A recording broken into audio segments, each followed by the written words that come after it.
It started on a Tuesday evening. If you've ever spent hours studying in the deep, quiet corners of a massive old university library, you know how easy it is to lose track of time. The air always smells like old paper and floor wax. And by 9 p.m., the upper floors are completely empty. I was looking for a specific reference book in the rare history section, tucked away behind rows of towering mahogany bookshelves that barely caught any light from the overhead lamps. That's when my foot kicked something on the floor near the baseboard. At first, I thought it was just a dropped notebook or a discarded folder. But when I bent down and picked it up under the dim light of my phone, I realized it was heavy, really heavy. It was an old, leather-bound volume with no title on the spine. The leather felt stiff, almost like it had been treated with something strange, and the edges were warped.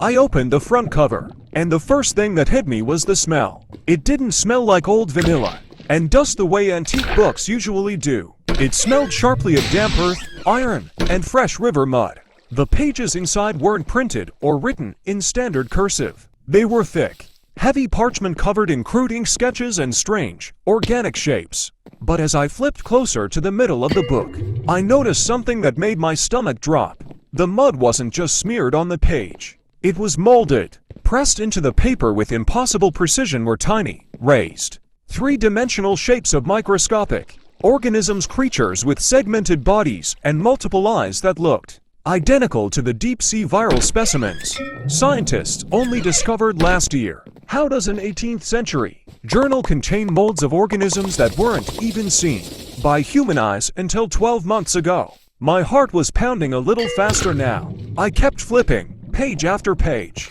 moving toward the back of the book, looking for an explanation, a date, or a signature. The entries got shorter and more chaotic until I reached the very last page. There was no date at the top.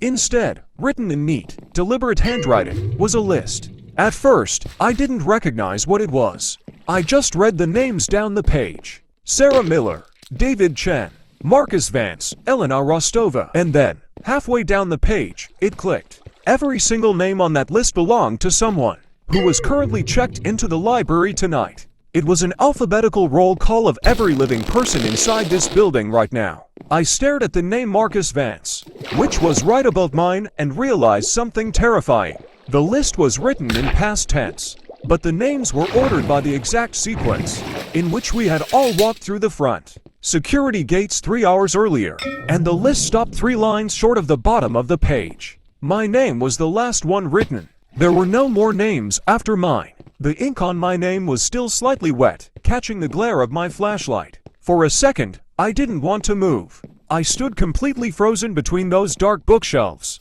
listening to the heavy silence of the library around me, half expecting to hear footsteps coming down the aisle. Then, I heard it. A slow, deliberate click of a shoe heel hitting the linoleum floor at the end of the aisle, just around the corner. Instead of panicking, I did the only thing I could do. I slammed the book shut, tucked it under my arm, and sprinted straight for the emergency exit stairwell at the end of the hall. I hit the push bar, burst out into the cool night air of the parking lot, and didn't stop running until I got to my car. When I finally got home, locked all the doors, and opened the book under a bright desk lamp to inspect it further, the pages were completely blank.